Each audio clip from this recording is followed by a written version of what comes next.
I found the analysis the easiest thing because I was so immersed in what I was doing, and the children were the children in my class who I knew so well that actually I found it just came out. Some of the things that we had been taught in our talk sessions about analysing data were also very useful, and that was to highlight certain areas. For example, if an area, if there was a certain thread you were looking at, so for example, if you were looking at children's emotional responses to something, and you were looking through all of your written data, for example, in interviews, to use a highlighter to go through and highlight all the words that to you sprang out as an emotional response, finding those threads and reading through and reading through and reading through so that certain things rose to the surface rather than it all being a big lump. You're gradually teasing things out and categorising them, as it were. I also found that concentrating on one or two children and deeply analysing their responses helped me to see the effectiveness of the research and whether or not it had really affected those key children, rather than perhaps trying to look at everything, choosing certain specific things, certain specific pieces of writing or children's responses. And the way that I found was useful in writing it was just simply let it spill out and just write and write and write and write, and then form it into more coherent paragraphs, but just to let it flow. And I found that was the easiest and probably the best chapter because I'd lived with it for so long.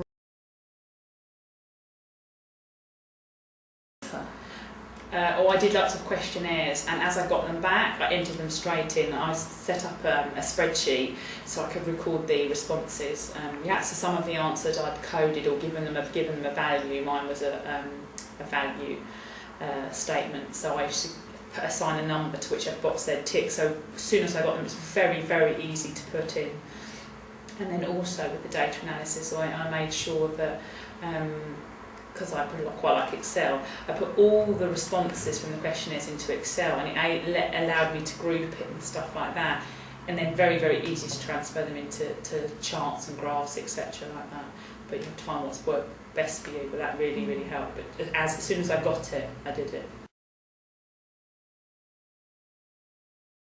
Think carefully about forms of analysis that are available for the data that you've collected, and read about the meaning of those. So for instance, if you decide to quantify your data and you find the mean, you're going to be looking at probably the spread of the data and what is the significance of the spread.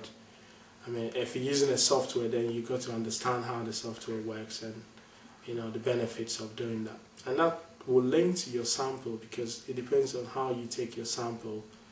That would enable you to generalize from your analysis. So I think it's an area you've got to be prepared to learn, and I think I've learned a new way of analysing data through this.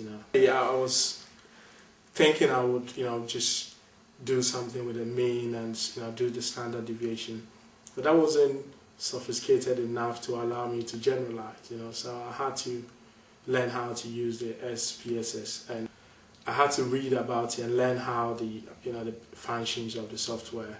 So that enabled me. Now I think that through this I'm able to use it. I mean, you don't need it in my job, but I think that any further work I do that requires analyzing, I have gained that understanding on how to do something in a more advanced way. It's complicated, but it's worth learning it.